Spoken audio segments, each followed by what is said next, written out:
வீடு எப்படி இருக்கு எது இருக்கு மழையில தண்ணியெல்லாம் வந்துருக்குதா வீட்டில் ஒழிச்சான்னு பார்க்கறதுக்கு போனேன். அங்கே வீட்டு பின்னாடி பார்த்தா இவ்வளோ பெரிய பூசணிக்காய் காய்ச்சி இருக்குது. பார்த்தேன் அத்தனை வந்து நேர்ந்துட்டேன். பரவாயில்ல எல்லாம் பெருசாக தண்ணி காய்ச்சிருக்குது. நான் முன்னாடி இடம் வாங்கும் போது பார்த்தேன் காயா இருந்தது. பார்த்தா இப்போ நல்லா பழுத்துச்சு. நல்லா மஞ்சள் கலரில் மாறிச்சா அதான் அறுத்துட்டேன். இதில் வந்து கட் பண்ணி எல்லாருக்கும் கொஞ்சம் கொஞ்சம் கொடுக்கலாமாக்கா? எல்லாருக்கும் கொடுக்க போறியா? சரி கொடு கொடு. இவ்வளோ பெருசு நம்மளால சாப்பிட முடியா? பெரியக்கு பொண்ணுக்கு கீதாக்கு ராணிக்கு அவங்களுக்குலாம் கொஞ்சம் கொஞ்சம் கொடுக்கலாம். ஆமாண்டி இந்த காய் வச்சு சாம்பார் வச்சாலும் செம்ம சூப்பராக இருக்கும். பொரியல் மாதிரி செஞ்சாலும் நல்லா இருக்கும்டி. நல்லா டேஸ்ட்டாக இருக்கும். இது வந்து பொங்கலுக்கு வந்து நம்ம சாமி கும்பிட்றதுக்காக வாங்குவோம். இல்லை நம்ம வீட்டில் காய்க்கிறத வச்சுருவோம். அப்போ சாப்பிட்றதோட சரி. அதுக்கு நடுவில் எங்கே காசு கொடுத்து கடையில் வாங்கவே கிடையாது. நம்ம தான் சாப்பிட மாட்டேங்கிறோம். ஆனால் வேற ஒரு ஊருக்காரங்களாம் வந்து இந்த தம்மா சாப்பிட்றாங்க தெரியுமா? சாப்பாடில் சாம்பாரில் இந்த கூட்டு பொரியல் எல்லாமே செஞ்சு சாப்பிட்றாங்க. இதில் எவ்வளோ சத்து இருக்கு போல இருக்குது. வந்துட்டு இருக்காங்க நம்ம ஊர்லேருந்து. கோமதி வாங்கக்கா வாங்கக்கா. 2 நாளாக வந்தடி வீட்டில் ஆளே இல்லை. உங்கள் மாமியார் தான் இருந்தது. வரத்துக்கு 2 நாள் ஆகும் 3 நாள் ஆகும் அப்படின்னு சொல்லிச்சு. அப்படி எங்கே போயிருந்தீங்க? எப்படா பொழுது விடியோன்னு காத்துல இருக்கும் பொழுது விடியோமா?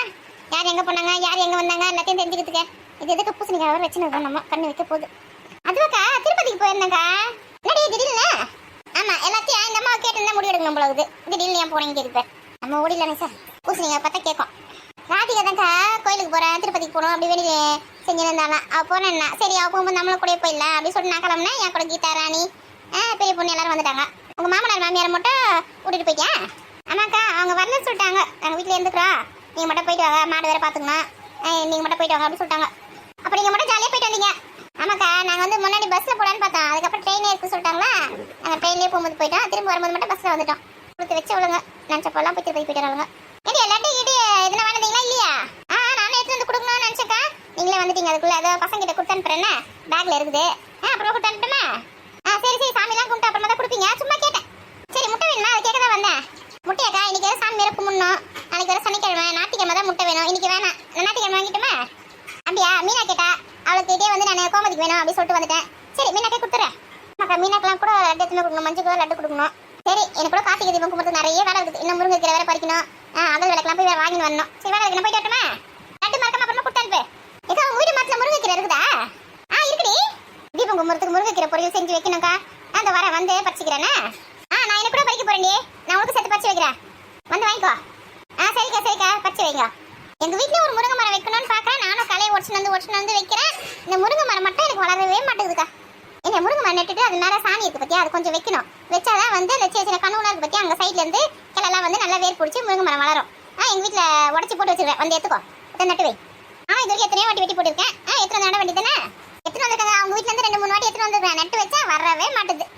சரி இந்த முட்டை எடுத்து மம்மி நான் கொடுத்துட்டேன். நான் வேலையை போய் பார்க்குறேன். கோயிலுக்கு போயிட்டு வந்துடுறேன். ஒரு நட்டு எடுத்து வந்து கொடுக்க கூட நம்மளே வந்து கேட்டு வாங்க வேண்டியதாக இருக்குது.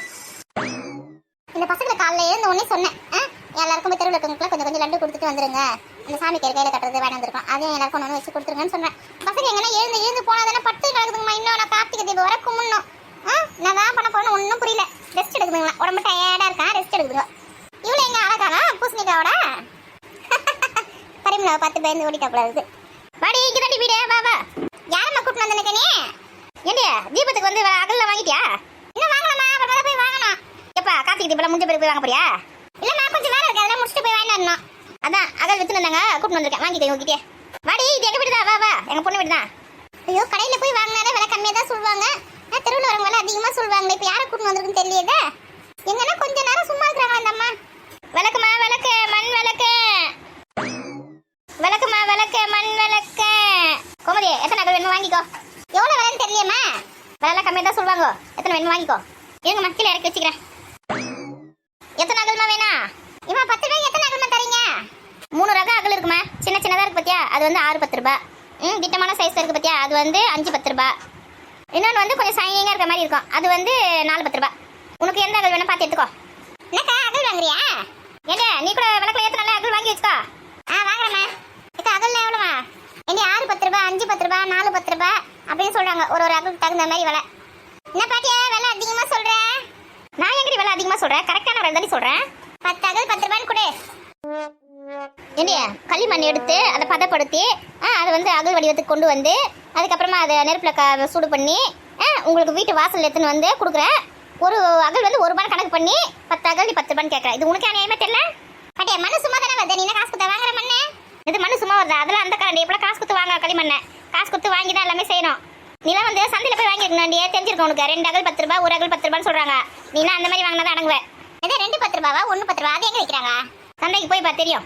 செங்கல விலை கேத்துவாங்களே, வாங்காதவங்களாம் வாங்குவாங்க. சரி நம்ம வீட்டாண்டியே போய் விற்கலாம் அப்படி சொல்லிட்டு எடுத்துன்னு வந்தா 1 ரூபாய்க்கு கேட்கற பத்தியா? என்ன துணி கடைக்கு போறீங்க, ஒரு நகை கடைக்கு போறீங்க, ஒரு செருப்பு வாங்கிறதுக்கு போறீங்க, ஒரு வளையல் கிளி வாங்கிறதுக்கு போறீங்க. அங்க சொல்ற விலையை தாண்டி வாங்கி வரீங்க. இப்போ எவ்வளவு விலை விற்கிது ஒரு பொருள்? வாங்கி முடியும் வாங்கி வரல. அங்க போய் பேரம் பேசுங்களா? 10 ரூபாய் கம்மி பண்ணு, 20 ரூபாய் கம்மி பண்ணு, 50 ரூபாய் கம்மி பண்ணு, வாய் மேலே குத்தி அனுப்புவாங்க. அது என்ன விலை எழுதிச்சிருக்காங்களோ அந்த விலை கொடுத்து அப்படியே வாங்கி வரீங்களா?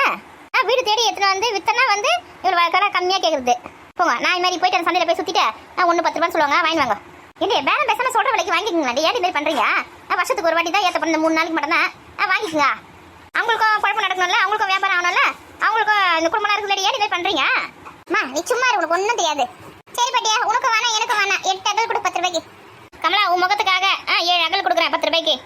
சரிடி, வாங்கிக்கோங்க. எத்தனை அகல் வேணுமோ கணக்கு போய் வாங்குங்க. நான் இங்கே 8 அகல் கேட்டேனக்கம்மா, கும்பல் மணி 7 அகலுக்குலாம் வாங்க முடியாது. அதிக பரவாயில்ல வாங்கிக்கடி, அவங்களும் வயசானவங்களா இருக்காங்க, வீடு தேடி வந்துருக்காங்க, வாங்கிக்க பரவாயில்ல. இவன் சும்மா இருக்கா? என்ன இங்க கூட்டமா இருக்கு? வாடி வாடி, நான் அண்ணியை நீயே கேளுடி. அநியாயமா? நான் இருக்க ஊர்ல அநியாயமா? அந்த அநியாயத்தை யார் செஞ்சது? சொல்லு சொல்லு சொல்லு. இன்னைக்கு ஒரு வழி பாத்துறேன் உங்களை. 7 அகல் 10 ரூபாய் வண்டி, இது அநியாயமா தெரியல உனக்கு? இதானே அநியாயம் உனக்கு? ஆமாண்டி, இந்த பாட்டி தண்ணி சொல்றாங்க. இவளுங்களாம் ரொம்ப செல்லம் கொடுத்து வளர்த்து கெடுத்து வச்சிருக்கேன் நான் தான். பாட்டி கொஞ்சம் தலை. போ போ. ராதிகா இப்படி கொஞ்சம் திரும்ப. பேர் சொல்லி கூப்பிட கூடாதுன்னு சொல்லியிருக்கேன் எத்தனையோ வாட்டி. அடி வாங்க போற பாரு. காது கொஞ்சம் கிட்ட எடுத்துன்னு வா. இப்போதான் சந்தைக்கு போய் அகல்லாம் வாங்கிட்டு வந்தேன். அங்கே எவ்வளோ தெரியுமா? 2 10 ரூபாவா. இந்த பாட்டியாவது 7 தரம் சொல்கிறாங்க. வாய முடியும் கொம்முன்னு வாங்கிக்கோ. அப்படியே 2 10 ரூபாய் இந்த பாட்டி சொன்னாங்க. 2 10 ரூபாய் விற்பாங்க, 1 10 ரூபாய் விற்பாங்க. அங்கே போய் வாங்கிக்கணும். நான் தான் அவங்க சண்டை போட்டுருக்கேன். இவங்களாம் கிளம்பி போயிட்டாங்கன்னு வச்சுக்க, நீ நேரம் அங்கே தான் போய் வாங்கணும். 2 10 ரூபாய் கொடுத்து எப்படியே சௌகரியம்? சரி சரி சரி பாட்டியா, உங்க கணக்கு படியே வந்துடுறேன். 7 அகல் கணக்கு பண்ணி எனக்கு ஒரு 50 ரூபாய்க்கு கொடு. ஏக்கா உனக்கு எவ்வளோ வேணா? எனக்கு 50 ரூபாய்க்கு போதண்டி. நான் போன வருஷம் வாங்கின அகல்லாம் கொஞ்சம் இருக்குது, அதெல்லாம் சேர்த்து வச்சு ஏற்றிக்கிறேன். எனக்கு 50 ரூபாய், எங்கள் அக்கா 50 ரூபாய் கொடுத்துருங்க. கணக்கு பண்ணி எடுத்துக்கோங்க. நீங்களே முன்னாடி சொன்ன காதில் போயிட்டு உண்மையை சொன்னேன். எப்படியோ வாய முன்னாலவா. இப்போ நல்ல அகலாம் பார்த்து எடு. அம்மா எல்லா விளக்கும் நல்ல விளக்கு தான். நீங்கள் அப்படிதான் சொல்லுங்க. என்ன ஊற்றினாச்சு அப்படியே ஒழுவின்னு போயின்னு இருக்கோம். ஆமாம், பார்க்கறதுக்கு எல்லா அகலும் நல்ல அகலாக தான் இருக்குது, ஆனால் உழுவுது. அது எப்படி தான் தெரியல. ஏக்கா அப்படி என்ன ஒழுவுற மாதிரி இருந்துச்சுக்க அகலுக்கு? அகலுக்கு வந்து கீழே வந்து நெயில் பாலிசி தடவிட்டேன்னு வச்சுக்கேன், ஒழுவாதான். நான் பார்த்தேன் ஃபோனில். எனக்கு வந்து 35 அகல் எடுத்துக்கிறேன். எனக்கு 35 அகல். உனக்கு 35 இருக்குதா? இருக்கடி, கரெக்டாக இருக்குதுடி. எனக்கு கரெக்டாக இருக்குது. பாட்டியை பார்த்துக்குங்க, 35 அகல் தான் எடுத்துருக்கேன். அப்புறம் எக்ஸ்ட்ரா எடுத்துக்கன்னு சொல்ல போகிறேன். நீ எடுக்கும்போது நான் கணக்கு பண்ணியிருந்தாக்குறேன். நல்லா உஷார் பாட்டியாக இருக்க முடியாது. சரி இந்த காசு வாங்கிக்கோ. கொடு. என்ன பாட்டியா உங்கள் ஃப்ரெண்டா இவங்க? ஆமாடி ஆமாடி, சின்ன வயசுலேருந்து தெரியும் எனக்கு. நாங்களும் ஒன்றும் பண்ணோமா அந்த காட்டில் மேட்லாம் தெரிஞ்சவங்களா? ஒருத்தர் பாக்கி கிடையாது, எல்லாருமே உன் ஃப்ரெண்டாக தான் இருக்கிறாங்க. டேடியே அதில் வந்து 200 ரூபாய் இருக்கு, வச்சுக்கோ. 200 ரூபாவா? 200 ரூபாய் டே, 100 ரூபாய் தான் ஆச்சு. பரவாயில்லடி, 100 ரூபாய் வச்சுக்கிறீ. 100 ரூபாய் மட்டும் கொடுப்போதா? இங்கே ஒரு அகலுக்கு 1.5 மணி நேரமா இங்கே அடிச்சுன்னு தந்துன்னு இருக்கிறேன் நான். இது பார்த்தியாடியே 100 ரூபாய் 200 ரூபாய் தூக்கி கொடுக்குறீ நம்ம அம்மா. ஏண்டியா நீயே வருஷத்துக்கு ஒரு வாட்டி தான் இந்த மாதிரி அகல் வித்து வந்து விற்கிற. உனக்கு காசுலாம் வேணும்ல, வச்சுக்கோ. 100 ரூபாய் எனக்கு இப்படின்னா கொஞ்சம் படுப்பதே. இதோட உன்னை எப்போ பார்க்க போறேன்னு தெரியல. ஏன்னா என் வீடு தெரியாது உனக்கு? இந்த பக்கம் வந்தா வரேன்டி.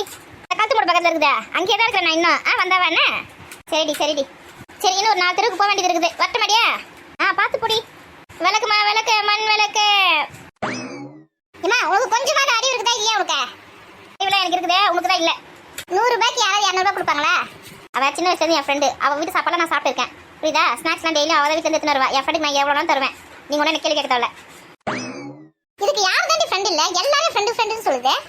கிராமத்தால் இல்லையா, கள்ளங்கப்படம் இல்லாமல் நட்பாக இருந்திருக்காங்க. இந்த காலத்தில் தான் இவங்க கூட பேசுகிறவங்க கூட பேசக்கூடாது, பணம் இருந்தால் தான் பேசணும், பணம் இல்லைன்னா பேசக்கூடாது. அப்படி இப்படி நிறைய நமக்குள்ளே ரூல்ஸ் அண்ட் ரெகுலேஷன் வச்சுன்னு இருக்கோம். அந்த காலத்தில் அவங்களுக்கு அதெல்லாம் கிடையாது, எல்லாருமே ஃப்ரெண்டாக இருந்திருக்காங்க. ஆமாடி, நீ சொல்றது சரிடா. ஏக்கா கொழுக்கட்டை செய்யறதுக்கு அரிசி ஊற வச்சிட்டியா? சரி இல்லடி, போய் ஊற வைக்கணும்டி, மறந்தே போயிட்டேன்டி. போங்க போங்க, மடமடன்னு வேலையை முடிங்க. 6 மணிக்கெல்லாம் தீபம் ஏற்ற வேணாவா? ஆமாம் ஆமாம், நிறைய வேலை இருக்குது.